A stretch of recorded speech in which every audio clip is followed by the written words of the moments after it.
Election سے فرار کے سارے حربے ناکام، حکومت کی عدلیہ کے خلاف ایک اور سازش، اعلیٰ عدلیہ کے خلاف پارلیمنٹ کو استعمال کرنے کا منصوبہ۔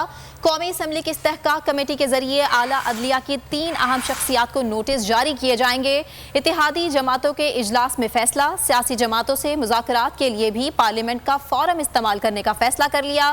پی ٹی آئی سے بات چیت پر مولانا فضل الرحمان کے اختلاف برقرار، شہباز شریف، آصف زرداری مل کر بھی مولانا کو عمران خان سے مذاکرات پر آمادہ نہیں کر سکے۔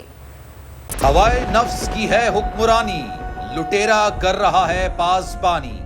بول نیوز کے مارکیٹنگ ہیڈ آکاش رام تاحال لاپتہ، تفتیشی ادارے جواب دینے سے قاصر، اہل خانہ پریشان، بیٹے کی جدائی میں ماں غم سے نڈھال۔ جو بچو ہندو پر آئے تھے جو کو پاکستانی،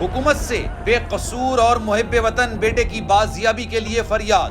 آکاش رام کے اغوا کے خلاف اہل خانہ کی جانب سے سپریم کورٹ میں درخواست دائر۔ سپریم کورٹ کے چیف جسٹس عمر عطا بندیال سے آکاش رام کے اہل خانہ کی جلد سماعت کی استدعا۔ مشکل کی اس گھڑی میں عالمی میڈیا نے بھی اٹھائی آواز۔ سی این این، آج تک، انڈیا ٹوڈے، ٹائمز ناؤ سمیت عالمی میڈیا نے آکاش رام کے اغوا کے خلاف دیا بول کا ساتھ۔ اف کیا ظلم ہے، بول انصاف کا منتظر۔